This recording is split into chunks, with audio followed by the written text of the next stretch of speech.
Well, Israel looks set to approve a US-backed ceasefire deal with Hezbollah. The Israeli Security Cabinet will convene today to vote on this truce. The agreement has won approval in Beirut, with the Lebanese Deputy Parliament Speaker saying he sees no serious obstacles left to implementation, unless Israeli PM Benjamin Netanyahu changes his mind on this. The Lebanese Foreign Minister has also expressed hopes that a ceasefire might be reached tonight.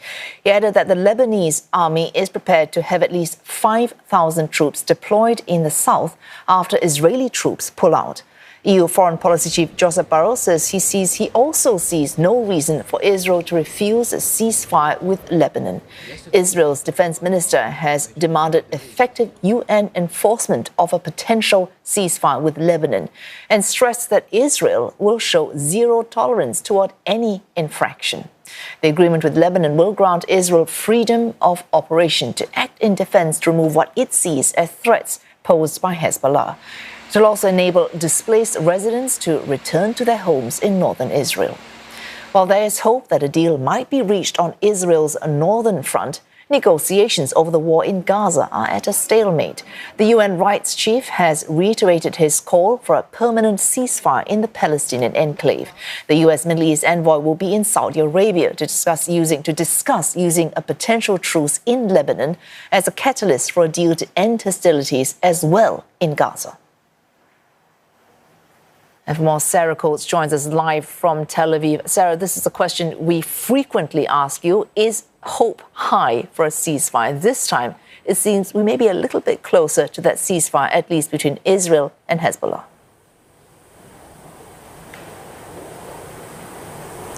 Hello there, Wei Su. There certainly is growing optimism here in the region that this ceasefire between Israel and Hezbollah could actually be achieved in the coming hours, if not the coming days. Now, that Israeli Security Cabinet is meeting in about an hour and a half right here in Tel Aviv.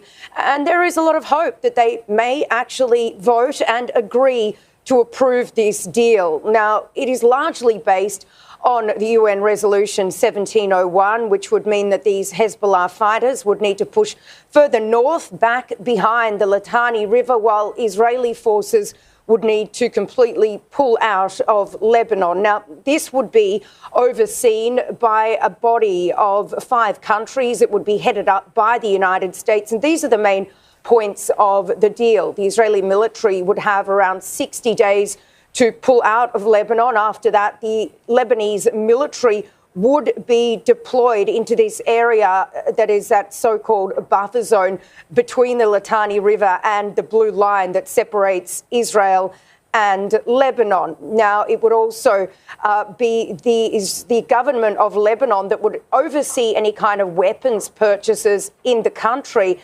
It would allow these hundreds of thousands of people on both sides of the border to return home. It's unclear as to when they could return home, but this is, of course, the aim.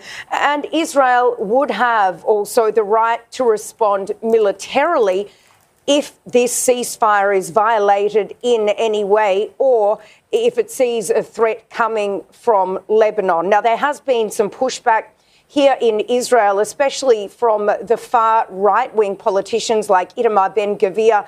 They're urging the Prime Minister Netanyahu not to agree to this. Well, many of these mayors from up in these largely evacuated northern communities, they are slamming it, saying security has not been restored, and they're calling this a surrender deal, Wei Su. Well, Sarah, meanwhile, Israel certainly keeping up the fight on the ground, fresh strikes being reported in Beirut.